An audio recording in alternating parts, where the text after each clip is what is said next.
Se puede decir categóricamente que el ictus o el infarto de miocardio son enfermedades que pueden ser erradicadas. Existen métodos claros para evitar que ocurran. Lograr que una persona nunca sufra un ictus en su vida, incluso si eso significara que los neurólogos y neurocirujanos se quedaran sin trabajo, ¿no sería el método más deseable para la salud de todos? Este consejo consiste en lo siguiente. Hola, queridos suscriptores de Bienestar y Vida Larga. Soy el doctor Alejandro García, neurólogo de un hospital universitario de Madrid y autor del libro Antes de que el cerebro se detenga. La hemorragia cerebral es más peligrosa. La tasa de mortalidad del infarto cerebral es de alrededor del 5%. Sin embargo, la de la hemorragia cerebral es de aproximadamente el 40%. Los órganos de vital importancia suelen tener una alta presión interna. Los músculos en particular son casi tan duros como una roca, con una presión muy alta que sirve de soporte a las paredes de los vasos sanguíneos para que no se rompan. Pero el cerebro es prácticamente agua. Su densidad es casi la misma que la del agua, por lo que la presión sobre las paredes de los vasos sanguíneos es mayor. Si se da una situación propicia para una ruptura, simplemente se rompe. El vaso sanguíneo estalla hasta que la presión se equilibra con la del cerebro, que es como agua. Por eso, incluso la ruptura de un vaso pequeño puede causar un gran hematoma. Otro punto es que las células cerebrales son las más débiles de nuestro cuerpo. Son las primeras en morir cuando sufren una agresión. Para proteger al máximo las células cerebrales, nuestro cuerpo ha evolucionado desarrollando una increíble cantidad de mecanismos de defensa. Tenemos el cráneo, el hueso más grueso del cuerpo, y dentro de él 3 membranas que envuelven el cerebro. Incluso tenemos el líquido cefalorraquídeo que hace que el cerebro flote, proporcionándole flotabilidad. Se hace todo lo posible para proteger el cerebro. Sin embargo, cuando se produce una hemorragia, la razón por la que duele al golpearse es que cuando la sangre sale de los vasos sanguíneos, el tejido circundante la trata como un cuerpo extraño. La sangre debe circular exclusivamente dentro de los vasos.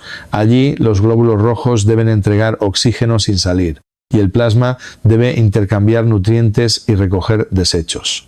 Solo en caso de un incidente, los glóbulos blancos salen de los vasos para iniciar una reacción inflamatoria. Pero cuando la pared de un vaso se rompe de repente, la sangre se derrama como una inundación. Los tejidos de nuestro cuerpo temen enormemente a la hemoglobina de los glóbulos rojos. Aunque puedan pensar que la hemoglobina es muy beneficiosa para el cuerpo, en realidad es tóxica para todos los tejidos. Posee neurotoxinas que comienzan a matar las células nerviosas. En segundo lugar, cuando el plasma sale, el cuerpo detecta la ruptura y comienza a formar un coágulo, como mencioné. Durante este proceso, una proteína plasmática crucial, llamada trombina, también resulta ser tóxica. Ante estas toxinas, el cuerpo reacciona como si hubiera una invasión enemiga. Los glóbulos blancos de la sangre van y devoran la sangre derramada. A este proceso de devorar lo llamamos inflamación. No solo devoran los materiales extraños, sino que también eliminan cualquier área que consideren contaminada. Este proceso de fagocitosis puede, a su vez, agravar la inflamación. Es como cuando de niños nos caíamos corriendo, nos raspábamos la rodilla y si no la desinfectábamos bien se formaba pus. Ese pus no es suciedad, son los cadáveres de los glóbulos blancos que salieron de los vasos para luchar contra las bacterias y murieron en la batalla. Es un componente del propio cuerpo. El pus en sí mismo puede causar más inflamación, por lo que es correcto drenarlo. Este mismo proceso ocurre en una hemorragia cerebral. El cuerpo considera la sangre como una sustancia extraña y en el proceso de devorarla indiscriminadamente, las células cerebrales son destruidas. La presión física ejercida por la propia sangre, el daño químico de sus componentes y la reacción inflamatoria excesiva del cuerpo en su intento de protegerse. Todo esto agrava el daño. Algo que quizás no hayan oído es que la razón por la que una apendicitis aguda debe operarse rápidamente, ya sea por laparotomía o laparoscopia, es que si el apéndice se rompe, la cavidad abdominal se contamina y el paciente puede morir. ¿Cómo se procede en la cirugía? A menudo el paciente llega cuando ya se ha roto o hay una hemorragia. En esos casos se lleva al paciente al quirófano, se abre la cavidad abdominal y se limpia a fondo. Es crucial eliminar la sangre porque causa una inflamación severa. Luego se sutura rápidamente la zona rota y se repone la sangre perdida con una transfusión. Son procesos muy físicos: sellar, limpiar y rellenar. Pero esto no se puede hacer en el cerebro. La razón es que la hemorragia cerebral no suele ser tan masiva como para causar anemia que requiera transfusión, pero el cerebro no se puede lavar. En el momento en que se intenta limpiar la sangre, el cerebro se daña por completo. Como dije, la densidad del cerebro es similar a la del agua, por lo que al abrir el cráneo e intentar limpiar la sangre, las células cerebrales mueren. Es algo que ni siquiera se debe intentar. Por lo tanto, en el cerebro, tras una hemorragia, solo queda esperar a que mejore por sus propios mecanismos de autolimpieza o usar antiinflamatorios muy potentes. Así, el hecho de que en el cerebro no se puedan aplicar los procedimientos lógicos, intuitivos y físicos que sí se pueden en otras partes del cuerpo representa un problema muy importante. Esa área dañada a menudo queda con un agujero y un daño permanente, similar a un trauma, lo que dificulta su recuperación. Por eso, la hemorragia cerebral es fundamentalmente una enfermedad mucho más grave. Todas las hemorragias cerebrales son trágicas, pero la parte más lamentable es que en muchos de estos pacientes, si se hubiera hecho un diagnóstico precoz, se podría haber detectado un aneurisma. Las hemorragias cerebrales se dividen en dos tipos: la hemorragia intraparenquimatosa, que ocurre cuando se rompe un vaso pequeño dentro del tejido cerebral, y la hemorragia subaracnoidea. ¿Qué sucede cuando se rompe un vaso grande en la superficie del cerebro? La tasa de mortalidad de la hemorragia subaracnoidea es del 40 al 50%. Es una hemorragia muy grave que puede causar muerte súbita en personas relativamente jóvenes entre los 40 y 50 años.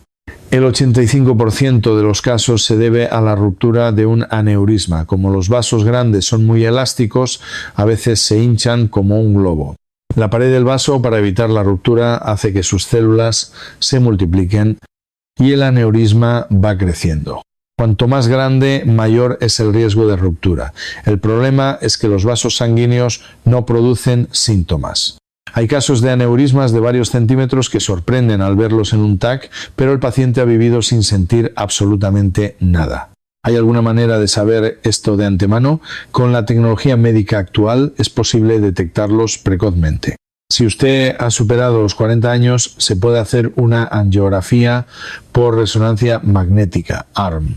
La resonancia magnética RM convencional muestra el tejido cerebral, mientras que la ARM se centra específicamente en los vasos sanguíneos.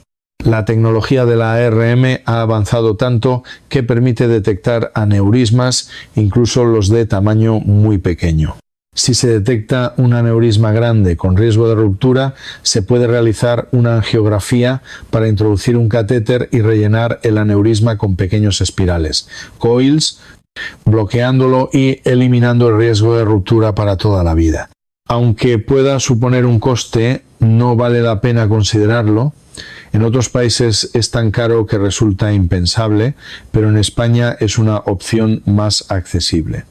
Un consejo.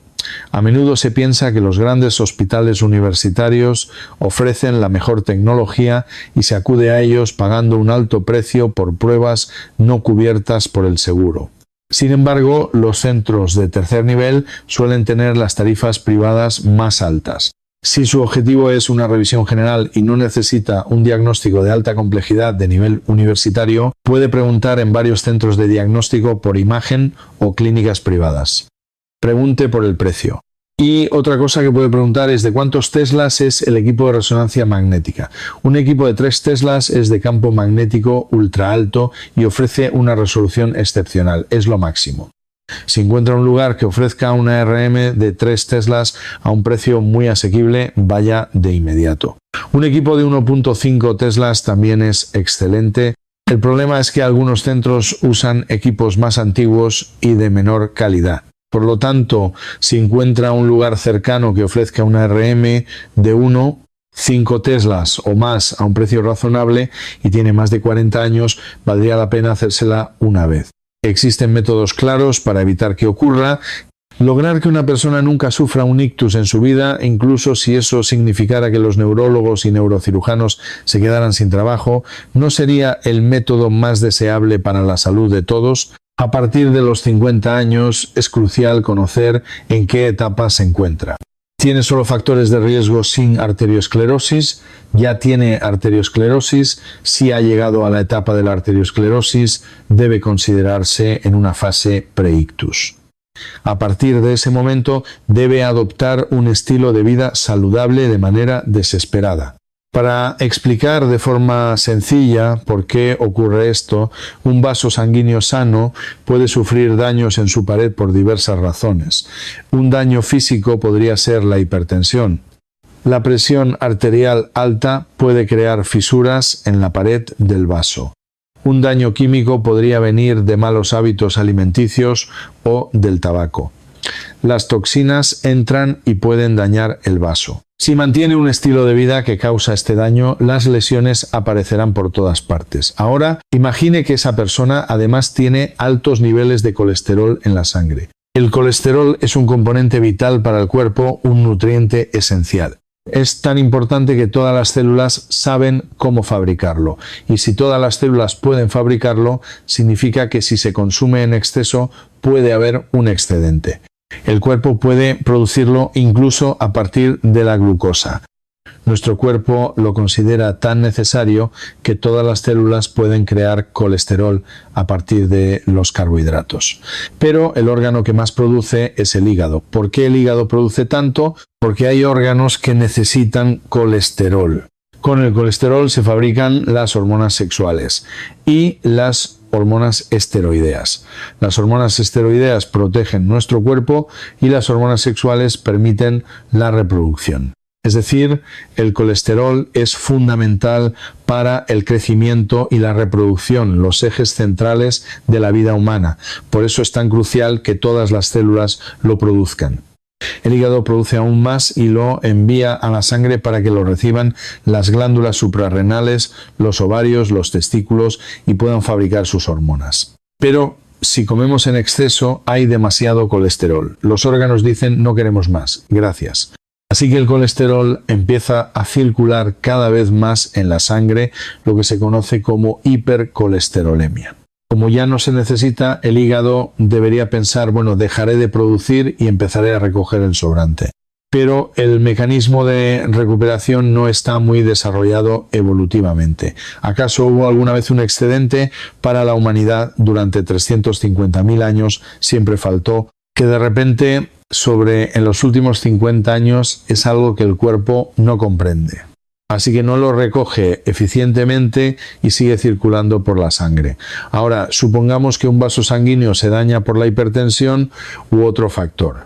Entonces, el colesterol, como un marginado que no es aceptado en ninguna parte, se incrusta allí. El colesterol incrustado en la pared del vaso es un paria. Los macrófagos van y se lo comen sin parar hasta que, hinchados y amarillentos, estallan. Nuevos macrófagos llegan y se comen los restos, los glóbulos blancos se unen. La arteriosclerosis es una inflamación crónica clásica. Este proceso dura años. Se forma una masa de colesterol en la pared del vaso, un tumor, como un cáncer, que va creciendo. Esto es la aterosclerosis. El desarrollo de esta placa de ateroma puede tardar 2 hasta 3 años en casos graves, pero generalmente se desarrolla lentamente a lo largo de 5 a 10 años. Y no se siente absolutamente nada. Uno no puede sentirlo, pero esta placa de ateroma, aunque obstruya el vaso, no suele dar problemas hasta que, por estar llena de colesterol, es blanda y frágil. Y un día, por un pico de presión, puede romperse por dentro. Si se rompe, la masa de colesterol sucio se derrama dentro del vaso. Las plaquetas ven esto y se confunden pensando es una hemorragia y empiezan a formar un coágulo. Así, la placa de ateroma que había estado obstruyendo lentamente el vaso durante 20 años sin causar problemas, de repente en 30 minutos provoca la oclusión total del vaso por un trombo. Eso es un infarto cerebral. Lo más importante es no permitir que se forme siquiera la arteriosclerosis. Los factores que la promueven son la diabetes. Lo que la inicia es la hipertensión, el tabaco. El colesterol proporciona el material. Todos estos son factores de riesgo lógicos y científicos. Por sí solos pueden causar el problema, pero si se superponen, lo aceleran. Si usted tiene estos factores, debe pensar: la arteriosclerosis puede estar formándose en todos los vasos de mi cuerpo. La prueba más sencilla para detectarla es una ecografía de las arterias carótidas. Si la ecografía carotídea muestra un cierto grado de arteriosclerosis, se usa como un indicador. No significa que el peligro esté solo ahí, sino que se estima. Si sus carótidas están así, el resto de sus arterias estarán en un estado similar. Es una prueba de cribado. Si una ecografía carotídea que es inofensiva y sencilla muestra una arteriosclerosis avanzada, significa que su cuerpo está en un estado muy deteriorado, en una etapa 2 muy grave. Si la prueba no muestra nada, si están limpias, es muy probable que no tenga arteriosclerosis significativa en el resto del cuerpo. Puede haber en otros sitios, pero si hay riesgo, hay que controlarlo rigurosamente para no pasar a la fase de arteriosclerosis. Si no se controlan los factores, la placa crecerá.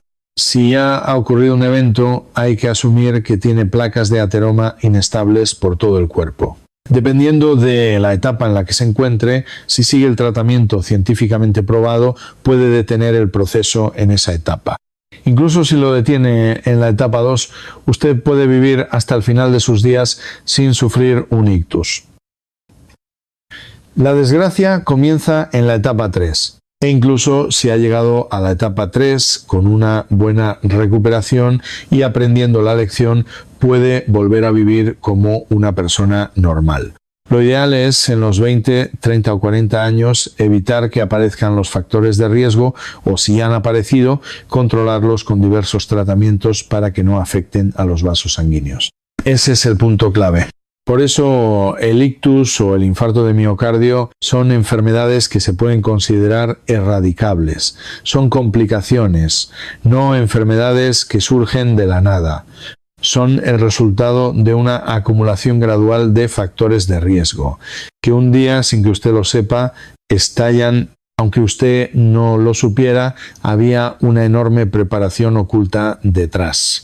Si se descubre esa preparación a mitad de camino, se puede detener en esa etapa. E incluso si se llega a la última etapa, hay formas de detener el proceso. Lleve una vida saludable. Decir esto en una frase es porque a nivel de sentido común es algo que todos ustedes ya saben. Coma bien. Comer bien no significa comer mucho, sino de forma equilibrada. Controle su peso, ni gane ni pierda demasiado. Muévase, haga al menos 1 hora de ejercicio aeróbico al día, no anaeróbico, aeróbico, no ejercicio extenuante. Si es difícil, hágalo en varias sesiones, mida su colesterol y glucosa una vez al año. Si ya tiene un problema, mídalos cada 3 o 6 meses para asegurarse de que se mantienen en niveles normales. Si fuma, déjelo de inmediato. Modere el consumo de alcohol. Duerma bien. La presión arterial puede controlarla usted mismo toda la vida, cuando quiera, con un tensiómetro que puede comprar como si fuera un juguete. De eso se trata. Las enfermedades vasculares no son algo que haya afectado gravemente a la humanidad en sus 350.000 años de historia. La esperanza de vida era de solo 40 o 50 años, por lo que estas enfermedades que aparecen más tarde no solían manifestarse aunque se viviera de cualquier manera. Pero ahora que la esperanza de vida supera los 80 años, si seguimos viviendo como antes, llegaremos a una edad en la que nuestros vasos sanguíneos no estarán sanos.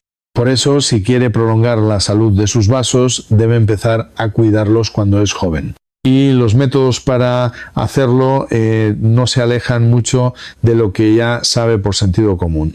En realidad, el significado de los síntomas premonitorios es que un vaso sanguíneo se obstruyó y por pura suerte se despejó. El gran peligro de estos síntomas es que un ictus completo puede ocurrir justo después.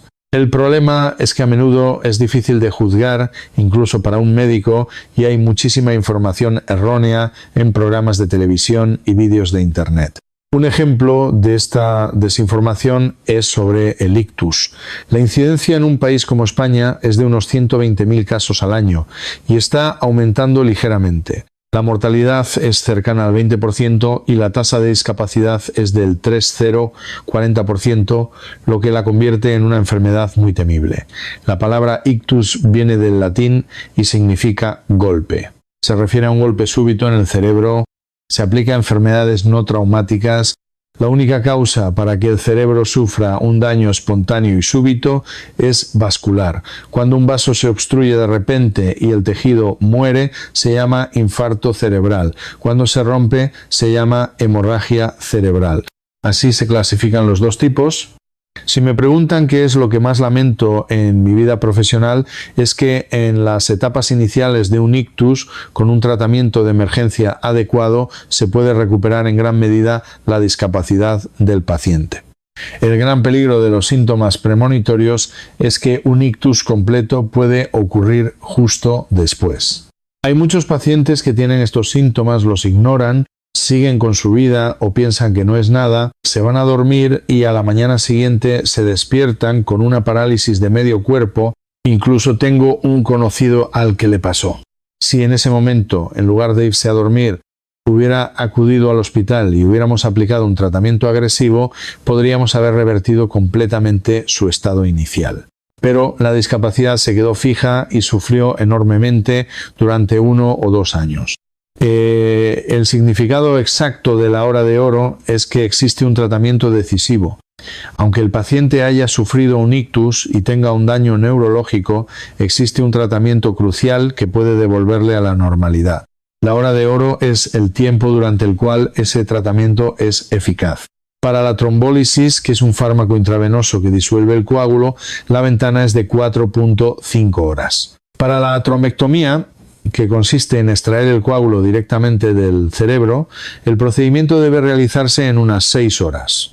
¿Significa que después de ese tiempo el procedimiento es imposible? No. El procedimiento en sí es el mismo, se puede sacar el coágulo. El problema es que las células cerebrales ya han muerto. Todas las células de nuestro cuerpo, si mueren de forma masiva, dejan una cicatriz y no se regeneran. Cuando el daño es menor, las células de la pared del estómago, la piel o el hígado pueden recuperarse casi por completo. El hígado en particular puede volver a su estado original. En el cerebro se puede decir que la regeneración es nula. Hay una capacidad mínima, pero a nivel académico no se puede esperar una recuperación basada en la capacidad regenerativa del cerebro. Debe pensar que las células cerebrales que tiene al nacer son las que tendrá toda su vida. El pico de células cerebrales se alcanza al año de edad. A lo largo de la vida van disminuyendo con el envejecimiento, pero con un infarto o una hemorragia cerebral, una gran cantidad de células muere de golpe. Y como estas células tienen tantas funciones, su capacidad para protegerse a sí mismas es muy débil. Con solo 30 segundos o 1 minuto de interrupción del flujo sanguíneo empiezan a morir. Y como no se regeneran, al final dejan una cicatriz. Cuando el flujo sanguíneo al cerebro se detiene, la zona central, el núcleo del infarto, muere por completo. Alrededor hay una zona llamada penumbra, donde el flujo está reducido. Esta zona es el objetivo del tratamiento, pero si el vaso sigue obstruido, esta zona de daño se va expandiendo. Después de 6 horas, toda esa área vascular ha muerto. Aunque se retire el coágulo, las células ya están muertas, por lo que nuestro tratamiento no sirve de nada. Por eso el significado de la hora de oro de 6 horas no es que se pueda tratar si se llega justo a las 6 horas. Significa que cuanto antes, mejor. Cuanto antes se llegue y se trate, mayores son las posibilidades de una recuperación completa. Especialmente en el caso de un infarto cerebral, si hay un hospital al que pueda llegar en menos de 6 horas, debe hacerlo lo más rápido posible, jugándose la vida en ello. En realidad, si se produce un pequeño infarto en el hígado, el riñón o el intestino, no nos damos cuenta. Pero como el cerebro controla todo nuestro cuerpo, incluso un infarto pequeño suele producir síntomas que notamos rápidamente, por lo que es mucho más probable que un infarto cerebral se manifieste con síntomas. Sobre los síntomas del ictus es importante no tener ideas equivocadas. Hay mucha información falsa en programas de televisión y vídeos de internet sobre los síntomas premonitorios. Un ejemplo típico de esta desinformación es atribuir al ictus síntomas como un dolor de cabeza prolongado, mareos crónicos, sentirse bajo de forma últimamente, falta de fuerza o el temblor de un párpado o que la boca se tuerza un poco. En realidad, un paciente con ictus sufre síntomas neurológicos súbitos, por lo que los síntomas crónicos que han estado presentes durante mucho tiempo no suelen estar relacionados. Incluso cuando hay síntomas premonitorios, su significado es que un vaso sanguíneo se obstruyó y, por pura suerte, se despejó. Por lo tanto, los síntomas premonitorios de un ictus son exactamente los mismos que los de un ictus establecido. Si conoce los síntomas del ictus, entenderá los premonitorios. Los síntomas típicos son parálisis de medio cuerpo, hemiparesia, como no poder levantar un brazo o una pierna, alteración de la sensibilidad en medio cuerpo, hemipoestesia, como sentir esa parte ajena, dificultad súbita para hablar, afasia o para entender el lenguaje, visión borrosa o pérdida de visión en un ojo, o un mareo súbito e intenso que provoca inestabilidad y caídas.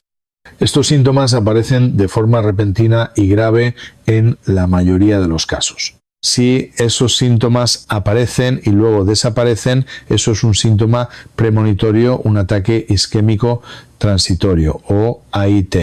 Significa que el vaso se obstruyó y por suerte se reabrió, por lo que debe ir al hospital de inmediato. Esto ocurre porque hay una lesión precursora, una placa de ateroma, donde se formó un trombo que luego se disolvió. Puede volver a formarse en cualquier momento.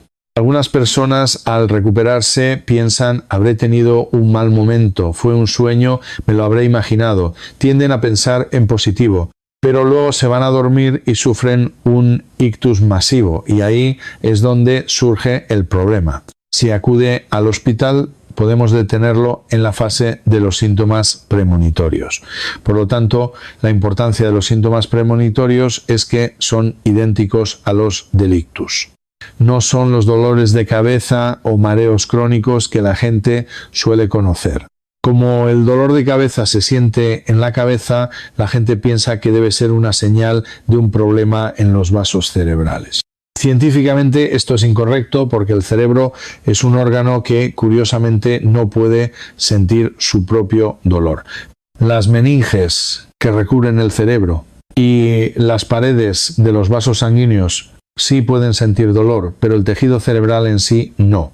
La gran mayoría de los dolores de cabeza que sentimos son debidos a una disfunción vasomotora de los vasos cerebrales, a la presión sobre las meninges o a la tensión muscular. Por lo tanto, la mayoría de las veces no es el cerebro, sino el dolor de los músculos fuera del cráneo lo que percibimos como un dolor de cabeza, confundiéndolo erróneamente con un dolor interno del cerebro. El dolor que sentimos no nos indica con precisión qué órgano está afectado, por lo que la mayoría de los dolores de cabeza crónicos no son un síntoma premonitorio de un ictus.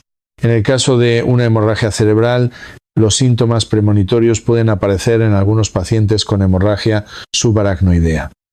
Esta se produce por la ruptura de un aneurisma en un vaso grande.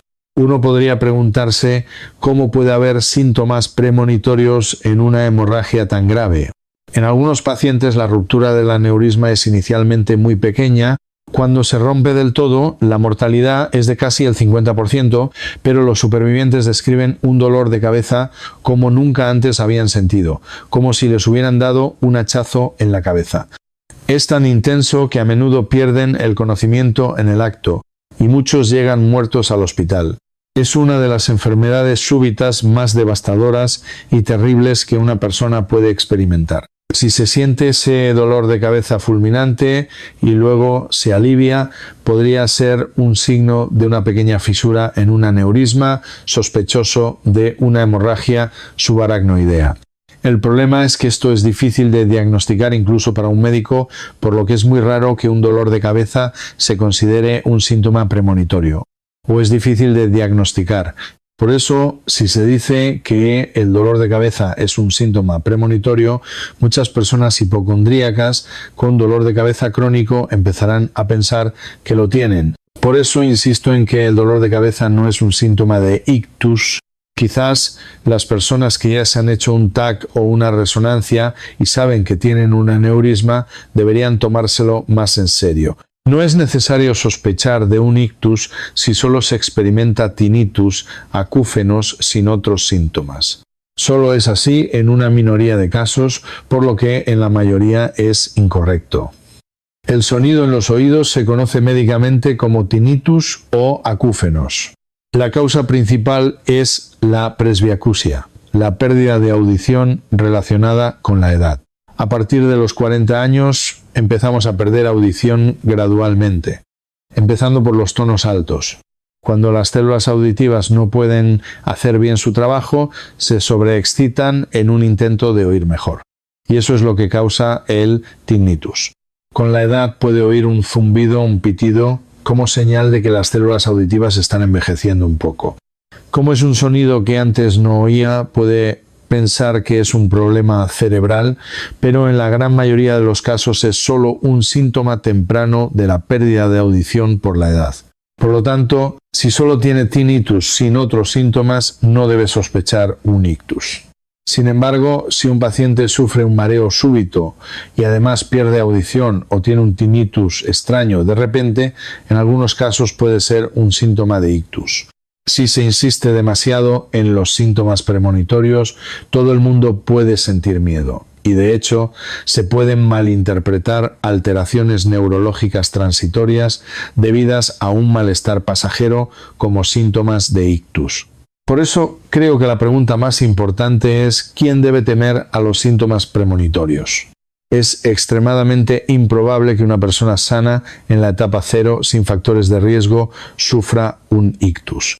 Es decir, antes de los 30 años, esa posibilidad es casi nula para alguien sin factores de riesgo y que no bebe ni fuma. Pero a partir de los 30 y especialmente de los 40, si se tienen algunos factores de riesgo, hipertensión, diabetes o colesterol alto, aunque solo sea uno. O si se ha bebido o fumado en exceso y de repente se experimenta una de esas disfunciones. Es mejor pensar en un ictus como primera posibilidad y acudir a urgencias. El ictus no es una enfermedad para tratar en una consulta externa. De hecho, cuando veo a pacientes que vienen a mi consulta preocupados por un ictus, les digo de inmediato que no es la etapa para tratarlo. El momento para tratar un ictus es el día en que ocurre y se acaba. El pronóstico del paciente se decide ese mismo día. Como la hora de oro es de unas 6 horas, si tiene la certeza de que está sufriendo una parálisis, no es momento de elegir hospital. Debe ir lo más rápido posible a la sala de urgencias de un hospital que pueda ofrecer tratamiento de emergencia, ya sea un infarto o una hemorragia cerebral. Si usted es el paciente, será difícil reaccionar. Si es un testigo o un familiar y de repente sus padres o un ser querido no responden y al ir a verlos los encuentra incapaces de mover un lado del cuerpo gimiendo o de repente no pueden comunicarse o están tumbados conscientes pero como aturdidos, debe sospechar un ictus. Como ha ocurrido de repente, en esa situación mucha gente piensa que tiene que hacer algo y de repente se ponen a buscar una aguja para pinchar un dedo o buscan algún remedio popular para dárselo a la boca o se ponen a masajear frenéticamente los brazos y las piernas.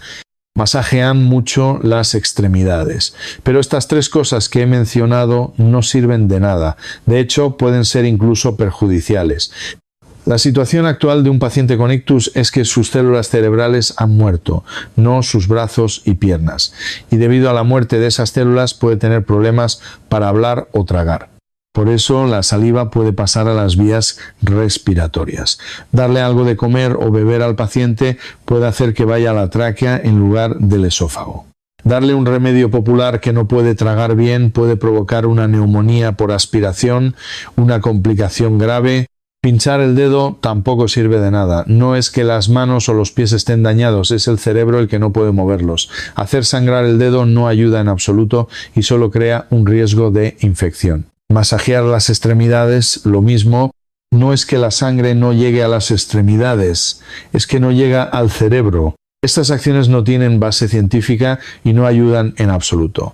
Si de verdad quiere hacer algo útil, lo primero y más importante es llamar al 112 inmediatamente. En una ciudad como Madrid, el tiempo medio de llegada de una ambulancia es de unos 8 hasta 10 minutos. Antes la gente a veces, al ver a sus padres derrumbarse, sentía la necesidad de demostrar su amor filial en ese momento, cogiendo su propio coche e intentando llevarlos al hospital. Todas estas son acciones que en realidad entorpecen.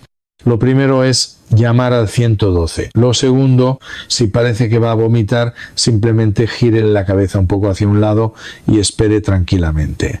Aparte de eso, es mejor no hacer nada más, porque cualquier acción puede ser perjudicial.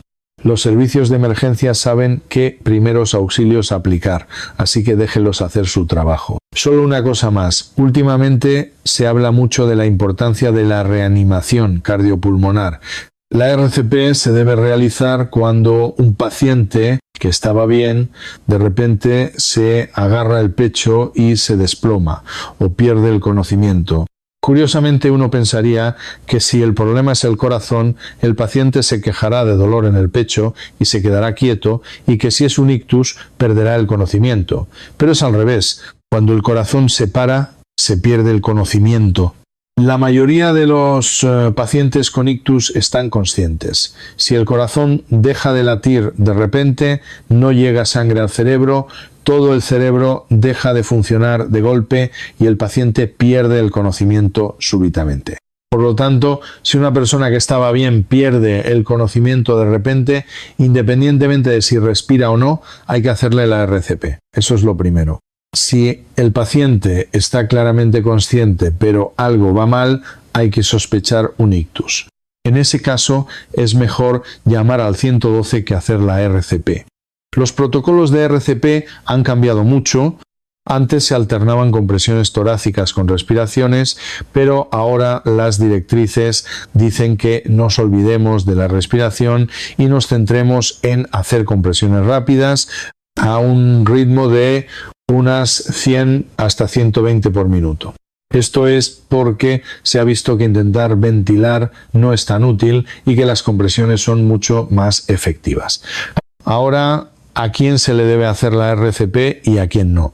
Médicamente hay matices, pero para el público general es mejor no entrar en detalles, porque el miedo a equivocarse en los casos en que no se debe hacer puede llevar a no hacerla en los casos en que sí es necesaria, lo cual es peor. De hecho, aunque se haga incorrectamente, no se considera un error.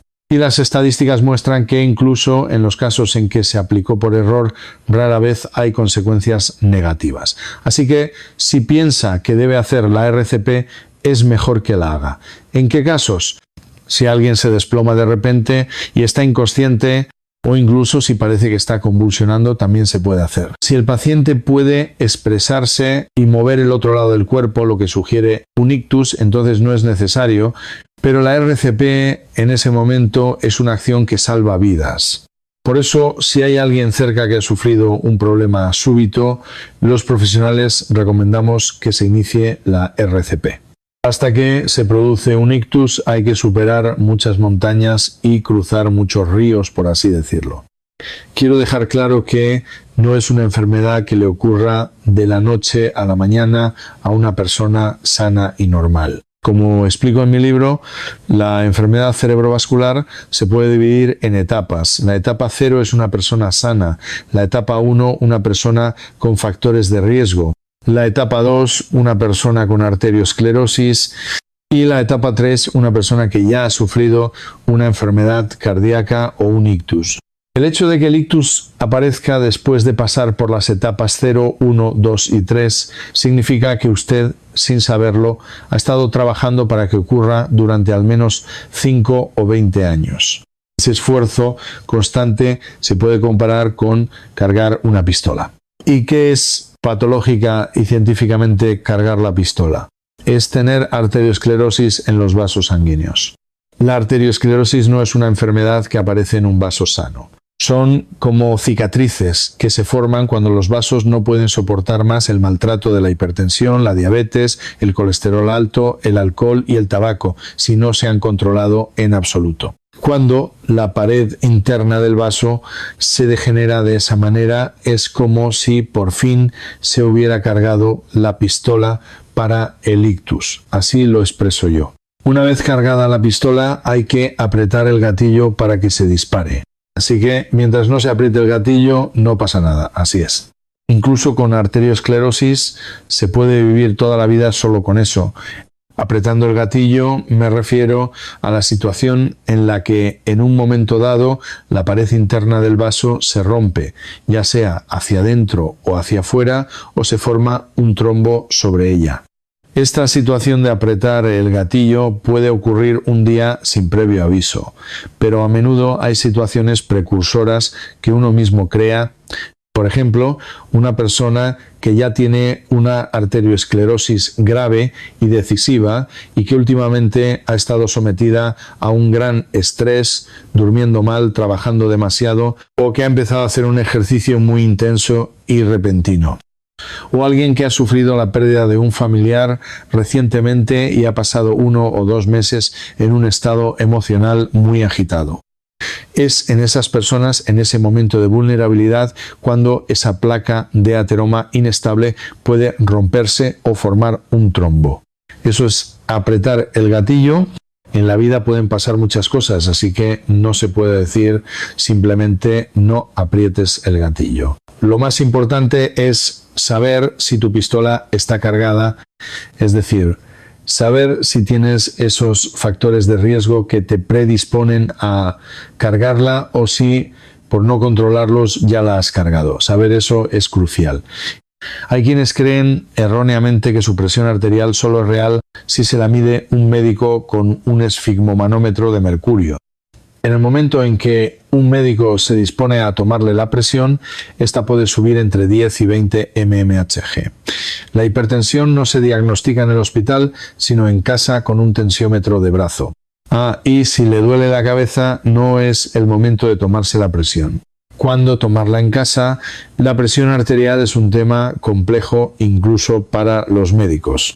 Un médico malintencionado que quiera recetar un medicamento para la hipertensión puede hacer que un paciente parezca hipertenso fácilmente. En el momento en que el paciente entra en la consulta, su presión sube. La mayoría de las veces sube entre 10 y 15 mmHg por encima de su valor normal. Por eso la presión medida en la consulta solo debería ser una referencia para el médico. No es la presión real del paciente. Si está muy alta sí que hay que tenerla en cuenta. La medición más precisa de la presión arterial de un paciente es un monitoreo de 24 horas. Se coloca un dispositivo que la mide automáticamente durante un día mientras el paciente hace su vida normal y luego se analiza la variación diaria para ver qué porcentaje del día ha estado hipertenso. Pero aunque es una prueba asequible, no se le puede pedir a todo el mundo. Por eso lo que se puede hacer habitualmente es medírsela uno mismo en casa. La presión de la sangre, si la convirtiéramos a una columna de agua, sería de casi 10 metros. Si hiciéramos un tensiómetro de agua, tendría que medir 10 metros. Es imposible. Por eso se buscó un líquido que fuera pesado y que reflejara la presión de forma más manejable, y ese fue el mercurio. Así se creó el esfigmomanómetro de mercurio. Y la presión se expresaba, por ejemplo, en 140 mmHg, que es la presión que hace subir la columna de mercurio 14 centímetros. El problema es que por esto hay gente que cree que su presión solo es real si se la mide un médico con un aparato de mercurio. En el momento en que un médico se dispone a tomarle la presión, el nerviosismo hace que ésta suba entre 10 y 20 mmHg. Además, la auscultación con el estetoscopio no siempre es perfectamente precisa, por lo que puede haber errores. Ya existen tensiómetros electrónicos que son tan o más precisos que los de mercurio. Así que cuando se mida la presión, no busque un tensiómetro de mercurio. Si lo tiene, piense que probablemente le dará una medida menos precisa. La hipertensión no se diagnostica en el hospital, sino que se la autodiagnostica uno mismo. Actualmente el tensiómetro de brazo es el más preciso y se usa en casa. ¿Cuándo tomarla en casa? La presión varía a lo largo del día. Por la mañana es más alta. Al levantarse y empezar la actividad sube y curiosamente baja por la tarde. Por eso, si solo se la toma por la tarde, es posible que no detecte su hipertensión. Es mejor tomarla por la mañana. Pero si se la toma en medio del ajetreo matutino, puede confundir la presión elevada por la actividad con hipertensión. El momento ideal es por la mañana después de haber estado unos 10 minutos tranquilo. El criterio para la hipertensión se basa en la presión en reposo. Se considera hipertensión cuando, sin estar enfermo, sin molestias y sin estrés, la presión supera los 140/90 mmHg. Y si le duele la cabeza, no es el momento de tomarse la presión. Si no tiene ningún síntoma, siéntese tranquilamente en casa durante 10 minutos, coja su tensiómetro, pulse el botón y quédese quieto mientras se la mide. Luego borre esa primera medición, pulse el botón de nuevo. La segunda medición es la que debe considerar como su presión arterial. Si hace esto todos los días, como si fuera un juego, conocerá su presión arterial con más precisión que nadie. Piense en el tensiómetro de brazo de esa manera. No necesita comprar uno caro, por unos 40 o 50 euros. Hay muchos modelos certificados, no gaste más de 60 euros. Compre uno asequible por internet y diagnostíquese en casa. Es difícil hablar de malos hábitos alimenticios porque si le dices a la gente que siga una dieta saludable, como la mediterránea o la versión más suave de la cocina tradicional, toda su vida, ¿quién lo haría? De vez en cuando hay que comerse un buen chuletón o tomarse una copa de vino. Lo importante es tener conciencia de una dieta saludable, en general mantener un patrón sano. La pregunta básica de qué comer y qué no comer. En muchos vídeos y libros se dice que comer salado no tiene relación con la hipertensión. Yo también lo he dicho en algún sitio que no hay relación. Parece que se ha llegado a esa conclusión, pero es ambiguo. Comer salado sube la presión, pero no se sabía muy bien por qué, no se entendía. Se explicaba de forma muy simplista con la ósmosis. Hay sustancias que arrastran agua y una de las principales es el sodio. El sodio de la sal arrastra mucha agua. Se decía de forma poco científica que si comes mucho sodio retienes más agua y por eso sube la presión. Pero esto no tiene sentido porque aunque comas mucha sal, el cuerpo mantiene el equilibrio electrolítico y la excreta. De hecho, si se mide la concentración de sodio en sangre, se mantiene muy constante, no cambia. Es muy difícil que suba incluso comiendo salado en una persona sana. No es que el volumen de plasma aumente y suba la presión. Lo que muchos análisis han demostrado es que comer salado, entre otras cosas, activa el sistema nervioso simpático. El sistema simpático es nuestra respuesta de lucha o huida, la que se activa si vemos un tigre o si hay un incendio. Podría morir, tengo que escapar. En ese momento sacamos fuerzas de donde no las hay. Nuestra presión arterial podría superar los 200 mmHg y el pulso los 150 latidos por minuto. Sube de forma drástica. Cuando comemos algo salado, picante o estimulante, el cuerpo lo interpreta como nos preparamos para luchar y el sistema simpático se activa subiendo un poco la presión.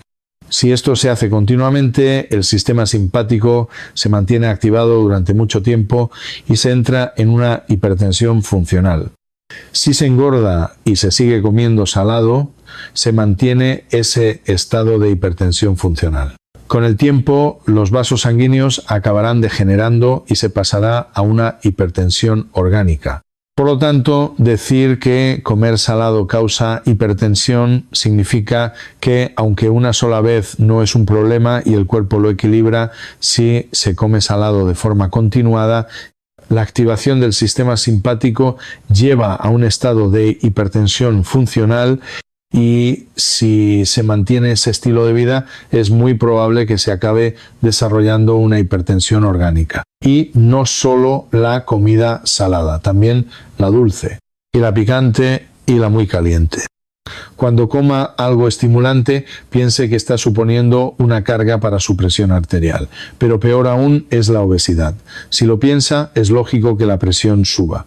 Con el mismo tamaño de músculo cardíaco, si usted es obeso, el corazón tiene que bombear sangre a más tejido. Tiene que bombear más sangre, pero el volumen total de sangre no aumenta tanto. Aunque el músculo cardíaco se engrose un poco, no puede seguir el ritmo del aumento de peso corporal. Entonces, ¿qué hace? Late más rápido y mantiene una presión más alta para poder hacer circular más sangre. Al engordar, la presión arterial y la frecuencia cardíaca suben por defecto. Gente que en octubre o noviembre todavía va en manga corta y suda mucho, es porque su metabolismo está muy acelerado. Este estado de metabolismo acelerado implica una presión y un pulso elevados. Esta situación básicamente desgasta la vida útil del corazón. Se dice que el número de latidos que nuestro corazón puede dar en la vida es limitado. Los recién nacidos tienen un pulso muy rápido que va disminuyendo con la edad. Si se engorda, la presión sube y el pulso también, lo que significa que el metabolismo está acelerado y se está consumiendo la propia vida. Unos malos hábitos alimenticios mantenidos durante mucho tiempo llevan a la obesidad y al síndrome metabólico, con colesterol alto, etc. Y esto hace que la pared de los vasos degenere hacia la arteriosclerosis a una velocidad mucho mayor. Si es usted obeso, la forma más rápida de controlar la presión es perder peso.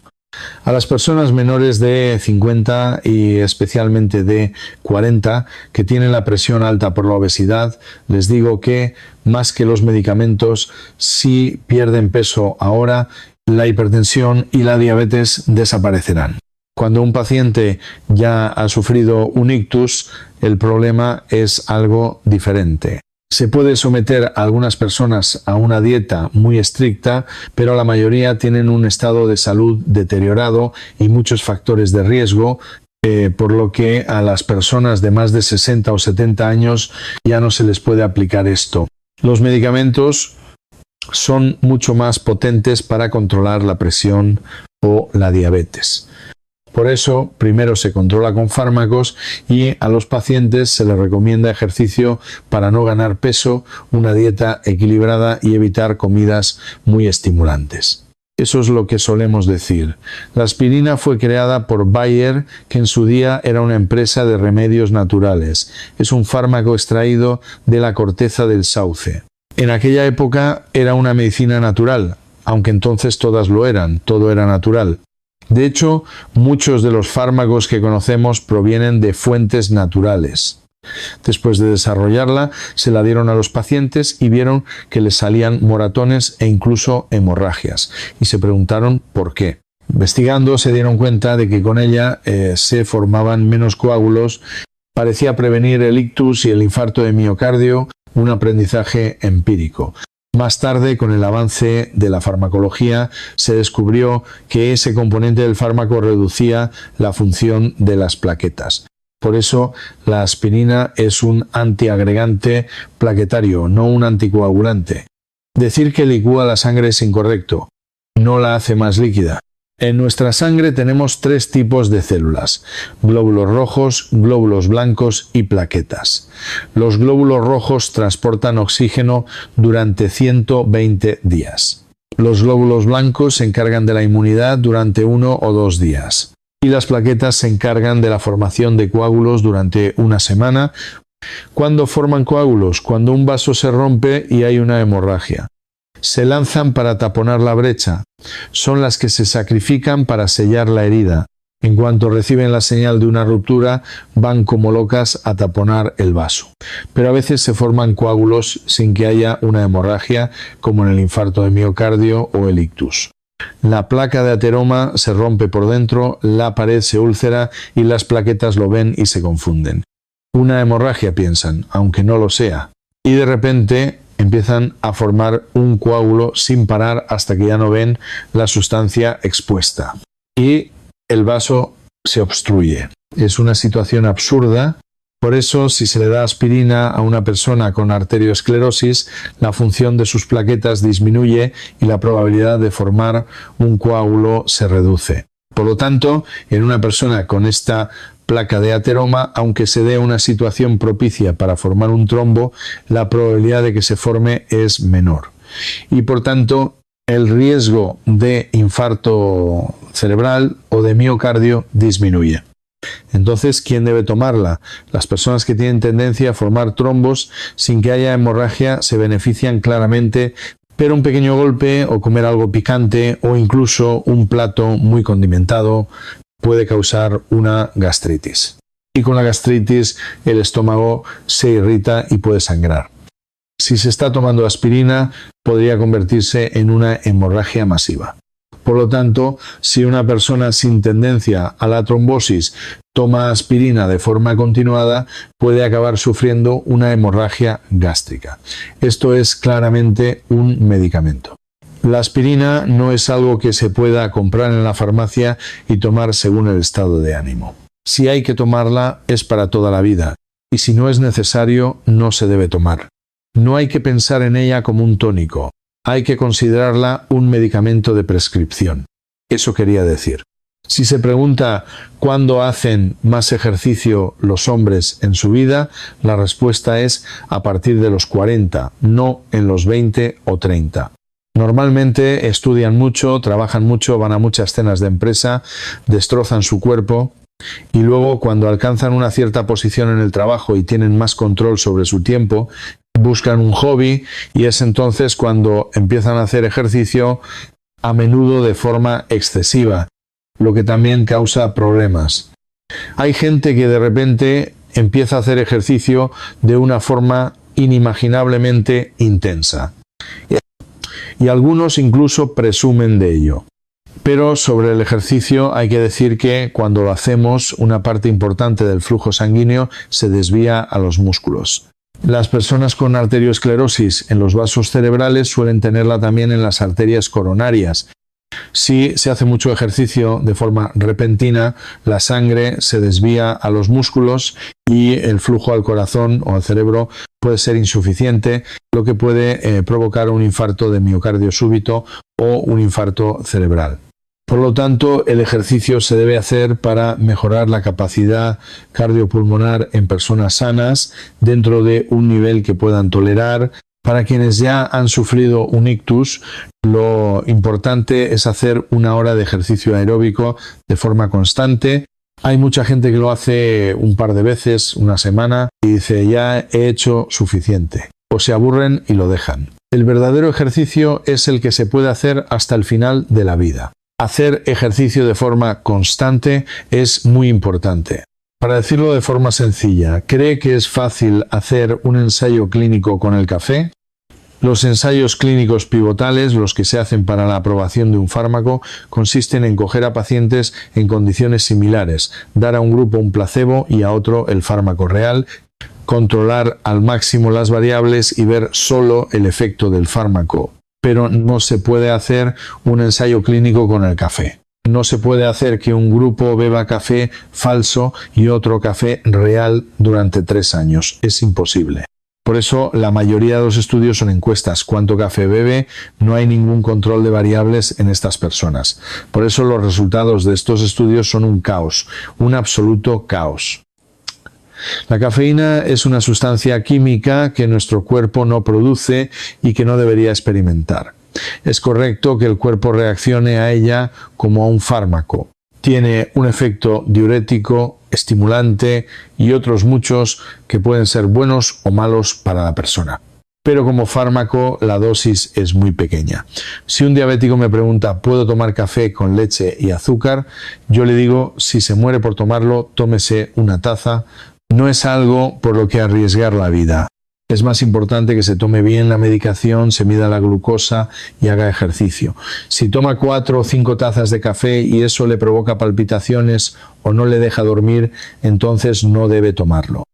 El café debe tomarlo con moderación, según cómo le siente a su cuerpo. Una taza no debería ser un problema.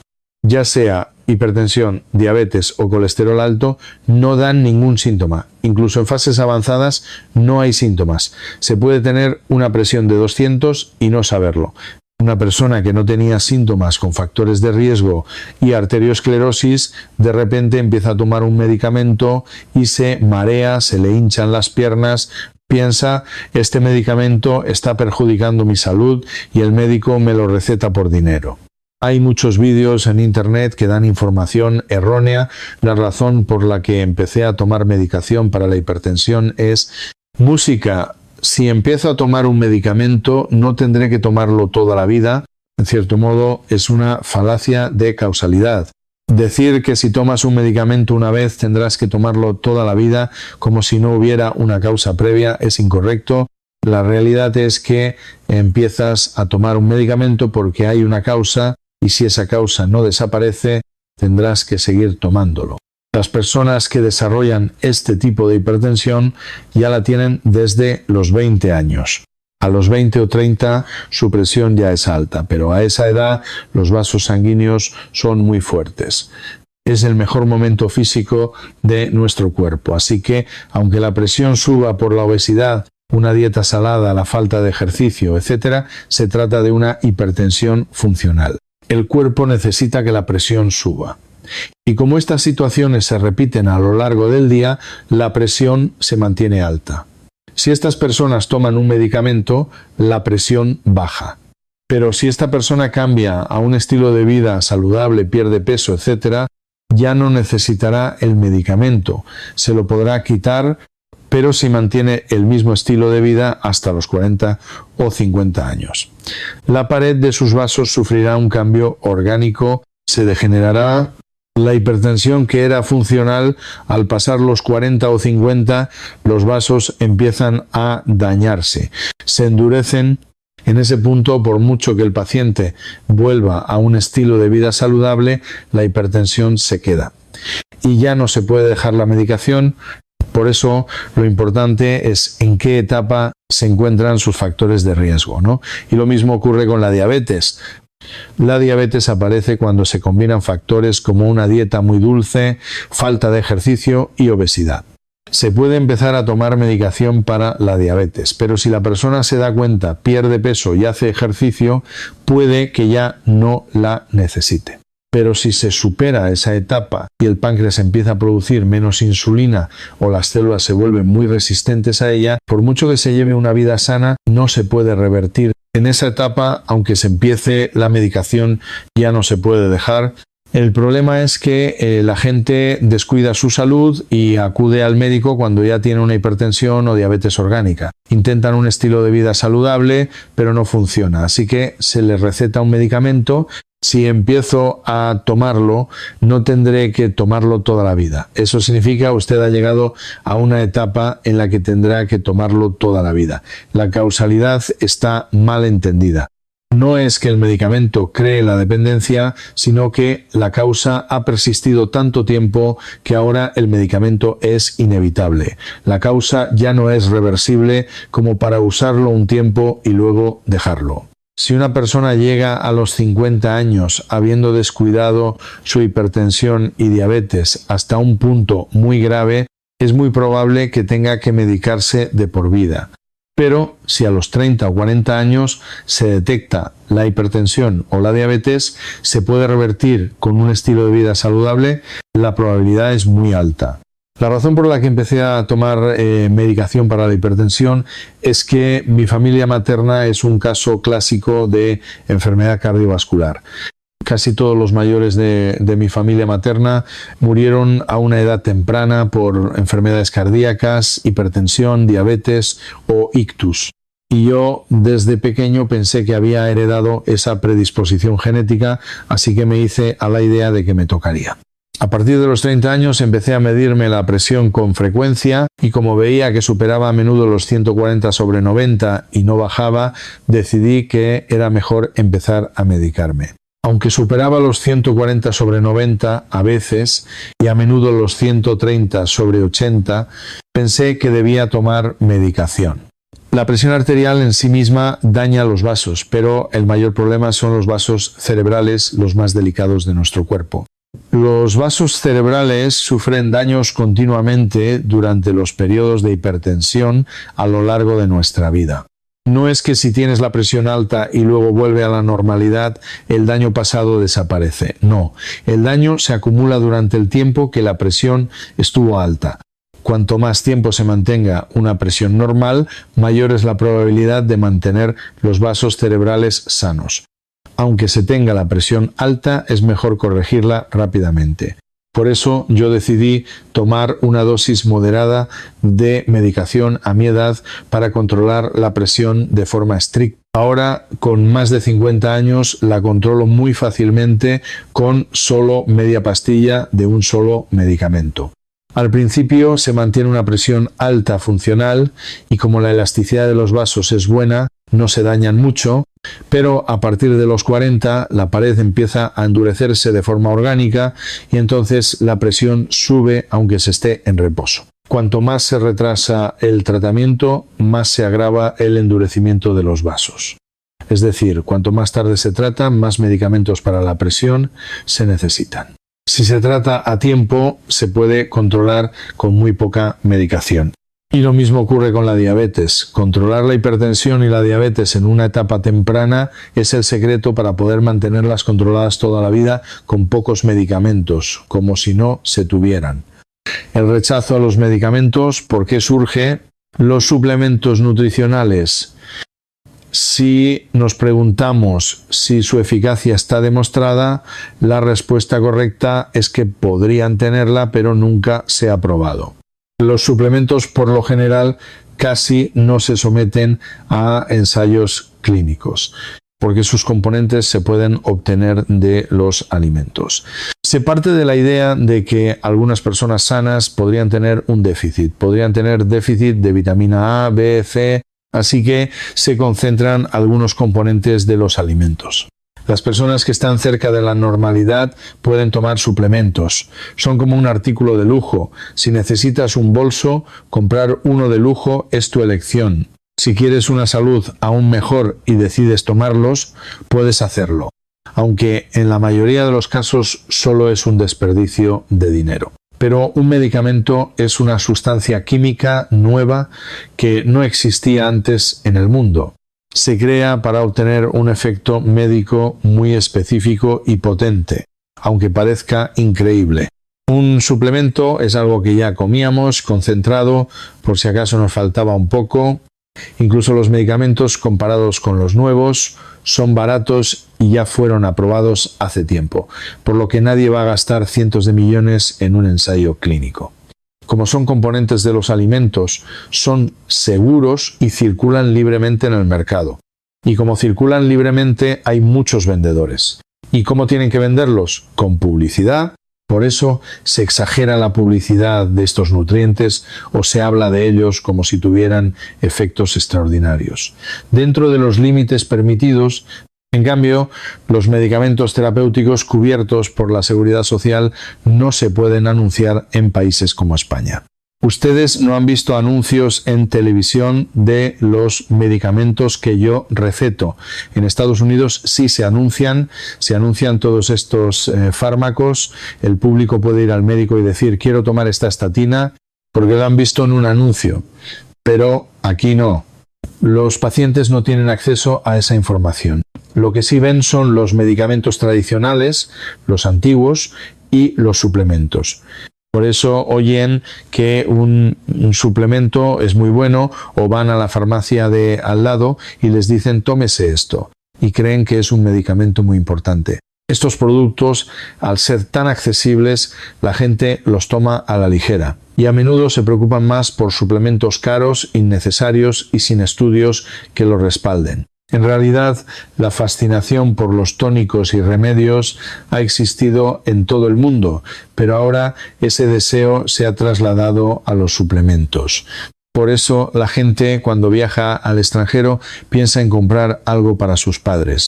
Pero la realidad es que los estudios clínicos sobre estos productos son nulos en comparación con los de un medicamento como la aspirina, que cuesta céntimos. Que un médico diga que son buenos es básicamente un sinsentido.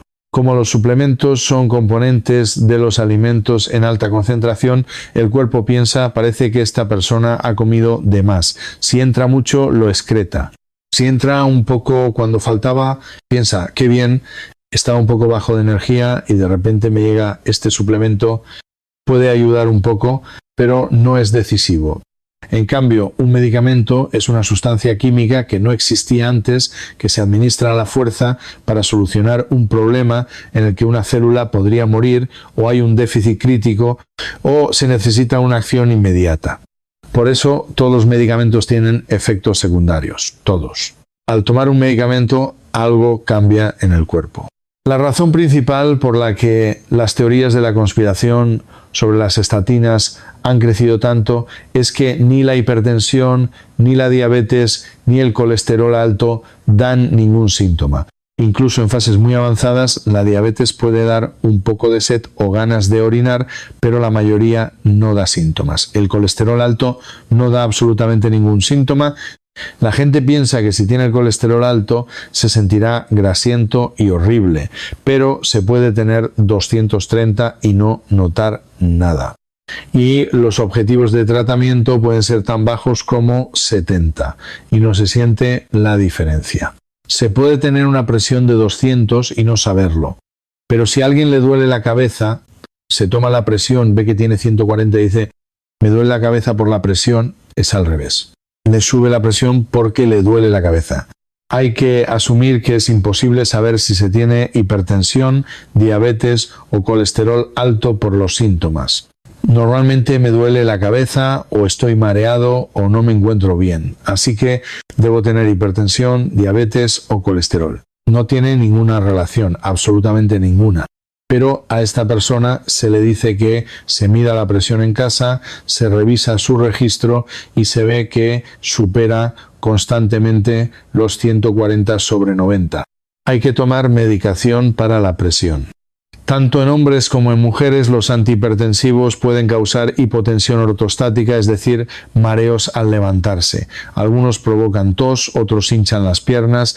En los hombres, la erección, una función sexual muy importante que depende de la presión sanguínea, puede disminuir mucho al principio. Aunque a menudo es un efecto temporal al que el cuerpo se adapta, muchos prefieren renunciar a 10 o 20 años de salud cerebral por los síntomas que sienten en el momento. Si empieza a tomar la medicación como la hipertensión, la diabetes y el colesterol no daban síntomas e incluso la arteriosclerosis tampoco, piensa yo estaba perfectamente, que me da un medicamento. Y entonces empieza a sentir los efectos secundarios. El médico me quiere matar. Siento que este medicamento me está sentando mal. Él se sentía perfectamente, de repente le hacen unos análisis, le dicen que está muy mal, que está en peligro, le dan un medicamento y ese medicamento le hace sentir mal. Así que rechaza el medicamento. Quiero un medicamento sin efectos secundarios. No existe. Todos los medicamentos los tienen. La clave es darlos de forma que el paciente pueda tolerarlos. Hubo un alquimista llamado Paracelso que dejó una frase célebre muy importante en farmacia y farmacología. No hay venenos, solo dosis venenosas. La dosis determina si algo es veneno o remedio. Cualquier sustancia química en la cantidad adecuada es un medicamento. En exceso es un veneno. El proceso de decidir qué sustancias, en qué dosis y de qué manera se pueden administrar de forma sensata a los pacientes está todo plasmado en los ensayos clínicos. Y en ese proceso también se sabe qué efectos secundarios pueden aparecer. Dependiendo del paciente, se le explican los efectos secundarios de antemano o no. Es parte del arte de la medicina. Si se le explica a algunos pacientes, puede que no tomen el medicamento. Por eso, a veces es mejor que luego vengan y digan me siento incómodo con esto, y entonces se les dice es un efecto secundario y se habla con calma. No es que el médico quiera matarle, puede que no se lo haya dicho a propósito pensando en el paciente, o que se lo haya dicho para que lo tome siendo consciente. Si un medicamento es realmente necesario, hay que tomarlo jugándose la vida. Detrás de él hay datos de miles, cientos de miles, millones de personas que demuestran su efecto sobre la esperanza de vida y la evolución de la enfermedad. Por eso hay que tomarse muy en serio los medicamentos terapéuticos cubiertos por la Seguridad Social y hay que pensar, tengo que tolerar los efectos secundarios para obtener los beneficios de este fármaco. Si se toma el medicamento, aunque sea con un poco de malestar, se puede vivir como si no se tuviera hipertensión, diabetes o colesterol alto. Si se toma con la expectativa de que en 10 o 20 años no se sufrirá demencia, ni ictus, ni una muerte súbita, se puede sobrellevar el malestar actual e incluso tomarlo con alegría. En cambio, los suplementos, al ser algo que se obtiene de la comida, básicamente no tienen efectos secundarios. Por eso la gente, según su estado de ánimo, si un día se siente bien, lo atribuye erróneamente al suplemento y se crea una retroalimentación positiva pensando que debe seguir tomándolo. Pero esa no es una actitud científica. Los medicamentos necesarios hay que tomarlos bien, así lo creo. La mayoría de los ensayos clínicos se realizaron entre finales de los años 90 y la década de 2000. Se empezó a determinar científicamente qué tenía efecto. En ese proceso, las agencias reguladoras para incentivar otorgan una exclusividad. Hasta que un medicamento es aprobado, la farmacéutica ha invertido cientos o miles de millones, a veces billones, sin ningún ingreso. Por eso, una vez aprobado, la farmacéutica hace todo lo posible por comercializarlo dentro de los límites de la aprobación. El médico, como intermediario entre el paciente y la farmacéutica, debe estar completamente al día de los últimos conocimientos médicos para saber qué medicamento dar, cuál no y en qué medida. Sin embargo, algunos médicos sin escrúpulos o por incentivos, sobornos, etc., pueden abusar o sobreprescribir medicamentos, lo que es un problema mundial. Pero es un problema especialmente relevante. Esto ocurre porque en muchos sistemas de salud, como en gran parte de Europa, cuando un paciente va al hospital por una emergencia, no paga, aunque las listas de espera sean largas. En Estados Unidos, con seguros privados, aunque depende de la póliza, si se tiene un buen seguro, tampoco se paga mucho por una emergencia. Básicamente, si un paciente sufre un ictus grave y llega al hospital en Europa o Estados Unidos, sale sin pagar una fortuna. El médico puede prescribir con confianza lo que considera mejor. En otros sistemas a veces existe un copago y el sistema puede incentivar al médico a realizar más actos, lo que puede llevar a que prescriba más medicamentos porque obtiene un beneficio. Esto crea un punto débil. Aunque hay ventajas como el bajo coste general en algunos sistemas, esto crea una vulnerabilidad a la presión de las farmacéuticas para recetar más. Con la avalancha de medicamentos con evidencia científica de los años 2000, los médicos pudieron empezar a recetarlos con más confianza. El problema no es que una persona que lo necesita reciba el fármaco, sino que a veces se receta a pacientes con un perfil de riesgo dudoso. Una persona con un ictus o una arteriosclerosis grave debe tomarlo, pero hay pacientes en una zona gris. Pacientes que solo tienen factores de riesgo, ¿con qué agresividad hay que tratarlos? A estos pacientes se les debería guiar hacia un estilo de vida saludable y usar pocos medicamentos, pero en consultas de 3 minutos con 60 o 70 pacientes es imposible y los propios pacientes a veces quieren salir con una receta. Así que por comodidad se prescribe. La sobreprescripción lleva a que, como dije antes, los medicamentos causen efectos secundarios. Pensar que hay que tomar un medicamento sin efectos secundarios es un error. Todos los tienen Una persona que no tenía síntomas con factores de riesgo y arteriosclerosis, de repente empieza a tomar un medicamento y siente que su cuerpo empeora, se marea, se le hinchan las piernas, tose. Piensa, este medicamento está perjudicando mi salud y el médico me lo receta por dinero. Se obsesiona con esa idea. Y en un entorno con redes sociales y teorías de la conspiración, un vídeo o un rumor puede contaminarlo todo. Un ejemplo paradigmático de un medicamento contaminado por esto es la estatina. Actualmente hay muchísimos vídeos en internet con información muy errónea sobre las estatinas, diciendo que no hay que tomarlas. Yo no digo que todo el mundo deba tomar estatinas. Las estatinas son un medicamento potentísimo, tienen efectos secundarios, pero quien las necesita debe tomarlas jugándose la vida, si no, su esperanza de vida se acortará y sufrirá un infarto de miocardio o un ictus. El problema es que personas que no las necesitan las reciben por un exceso de celo diagnóstico, sienten los efectos secundarios, que a menudo son tolerables, y por su propio miedo concluyen que el médico se ha equivocado y que hay una conspiración de las farmacéuticas. Así se propaga. Al recetar estos medicamentos a personas sanas o con un riesgo leve hay que ser mucho más cauto. Es cierto que hay un abuso y eso está mal.